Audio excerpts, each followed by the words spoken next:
Γεια σας. Ήθελα να πω μια μεγάλη καλησπέρα στο Ζαγόρι Fiction Days Festival και να σας ευχηθώ καλό ξεκίνημα, μια πολύ δυναμική αρχή να έχετε. Είναι πολύ σημαντικό να υπάρχουν τέτοιες πρωτοβουλίες. Χαίρομαι ιδιαίτερα που σε αυτή την πρωτοβουλία συμμετέχουν άνθρωποι που ξέρουν καλά τις ανάγκες του οπτικοακουστικού τομέα και είμαι σίγουρος ότι η πρωτοβουλία αυτή θα φέρει ένα πολύ σημαντικό μήνυμα και θα γίνει παράδειγμα για παρόμοιες μελλοντικές δράσεις.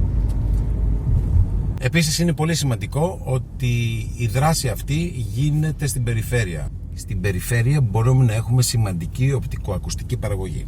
Επίσης, όχι μόνο στον κινηματογράφο, αλλά σαν κοινωνία έχουμε υποστεί ένα ισχυρότερο πλήγμα λόγω της πανδημίας.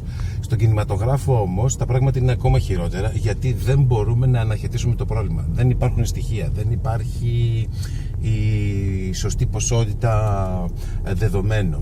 Ζητήσαμε από την Eurostat να μας δώσει κάποια στοιχεία και δεν τα μάζευε ούτε πρώτης πανδημίας. Πριν από το χτύπημα δεν είχαμε ουσιαστικά στοιχεία χρησιμοποιήσιμα και ακριβή.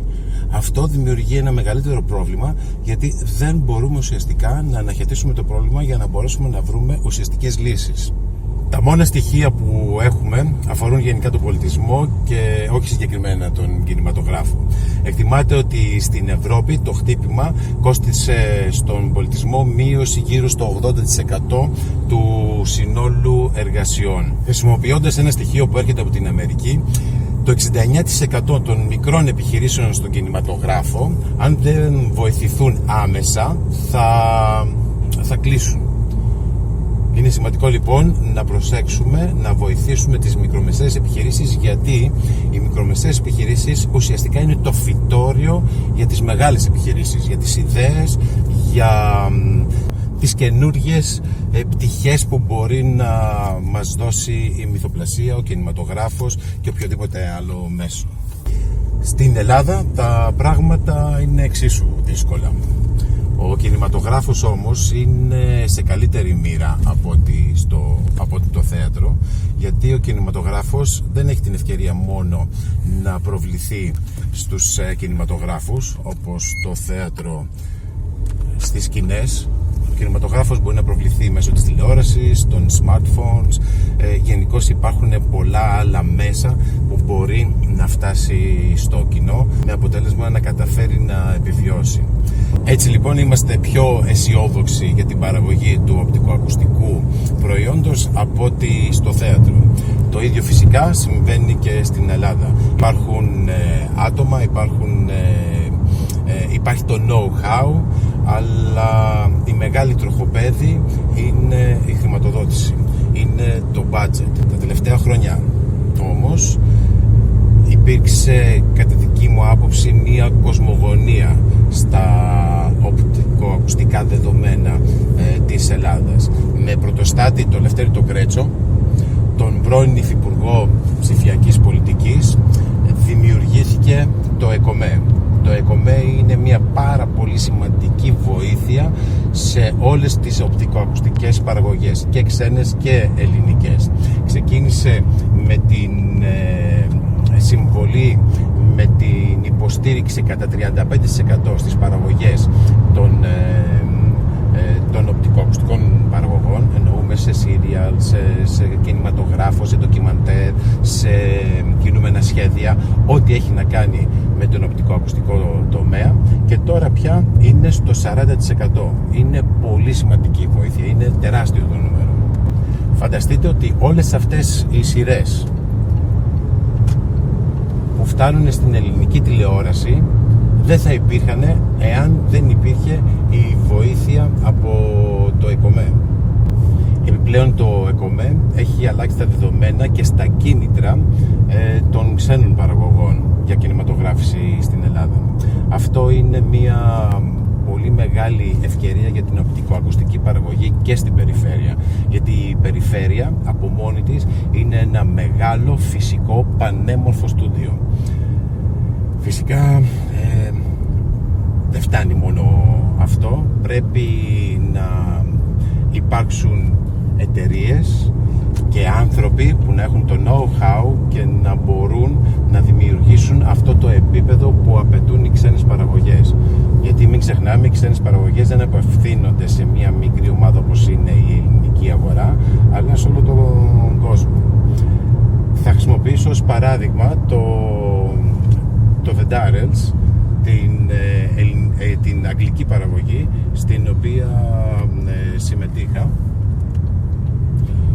και θα πω ότι τα πρώτα χρόνια η παραγωγή αποφάσισε να έρθει στην Κέρκυρα, γιατί το νούμερο ένα ήταν ότι η Κέρκυρα είναι ένα πανέμορφο μέρος, αυτό που είπαμε, ένα υπέροχο ανοιχτό φυσικό στούντιο, και είχε τη βοήθεια του νομίσματος. Η διαφορά του νομίσματος της λίρας και του ευρώ ήταν πολύ μεγάλη τότε, οπότε μπορούσαν να καλύψουν το budget. Μετά από λίγα χρόνια που η λίρα είχε πέσει, η παραγωγή στην Κέρκυρα, στην Ελλάδα, ήταν απαγορευτική. Είχε πέσει γύρω στο 30%, αν θυμάμαι καλά. Εκείνη την εποχή όμως είχε γίνει και το ΕΚΟΜΕ, είχε δημιουργηθεί, ήταν σε λειτουργία, και έτσι καταφέρανε να εξισορροπήσουν αυτή την τεράστια διαφορά λόγω της πτώσης του νομίσματος και να επιστρέψει η παραγωγή στην Κέρκυρα. Αυτό είχε ως αντίκτυπο να φέρουν χρήματα στην Ελλάδα, να συνεχίσουν να εκπαιδεύουν προσωπικό, γιατί δεν φέρνανε μόνο Άγγλους τεχνικούς, εκπαιδεύανε και Έλληνες που τη γνώση αυτή, ενώ δουλεύανε και μπορούσαν να πληρωθούν και να έχουν τη δουλειά τους, παίρνανε και ένα know-how που μπορούσαν να το χρησιμοποιήσουν και στις επόμενες παραγωγές. Που υπήρξε και το φαινόμενο ότι μετά από αυτές τις μετά από την παραγωγή του Darrells, αφού τελείωσε η σειρά μετά από 4 χρόνια και έφυγε, οι άνθρωποι αυτοί συνεχίζαν να δουλεύουν, γιατί προσελκύσανε διαφημίσεις, παραγωγές για ντοκιμαντέρ, γενικότερα και άλλες οπτικοακουστικές δραστηριότητες από το εξωτερικό κυρίως, που τους δίνανε δουλειά, και έτσι συνέχισαν να ασκούν το επάγγελμα ενός τεχνικού κινηματογράφου οπτικοακουστικής παραγωγής. Αυτό που θέλω να πω είναι ότι σαν Έλληνες έχουμε την ιστορία, έχουμε τη μυθοπλασία, οτιδήποτε αφορά τη δραματουργία στο τσεπάκι μας εδώ και πολλά χρόνια. Αυτό που χρειάζεται είναι να δημιουργήσουμε τις προδιαγραφές και το know-how για το πώς θα αποτυπωθούν όλα αυτά στη μεγάλη οθόνη ή στο γυαλί ή στο smartphone, οπουδήποτε τεχνολογία μας δώσει την ευκαιρία να εκφραστούμε. Τα film offices είναι εκεί για να μπορέσουν να βοηθήσουν τον κόσμο. Πρέπει να τα δημιουργήσουμε, να τα υποστηρίξουμε και να βγούμε στην αγορά εισάξιοι με τους λοιπούς ανταγωνιστές. Έχω περάσει από τα ζαχοροχώρια, είναι υπέροχα, έχω συλλέξει πολύ όμορφες αναμνήσεις, και αυτό που έχω να πω είναι ότι όλη η περιοχή είναι ένα υπέροχο φυσικό ανοιχτό στούντιο. Το μόνο που χρειάζεται είναι οι άνθρωποι της μυθοπλασίας να επισκεφθούν τον τόπο, να εμπνευστούν και να δημιουργήσουν ιστορίες μέσα σε αυτόν τον τόπο. Έτσι θα μπορέσουμε να αναδείξουμε το χώρο, να αναδείξουμε και τους ανθρώπους και τον τρόπο ζωής της περιοχής, και να κάνουμε ταξίδι μέσω της μυθοπλασίας σε όλο τον κόσμο. Σας ευχαριστώ πολύ που μου δώσατε το λόγο, έστω και μέσω αυτού του μέσου. Ελπίζω την επόμενη χρονιά να τα πούμε από κοντά. Καλή αρχή στο Zagori Fiction Days Festival.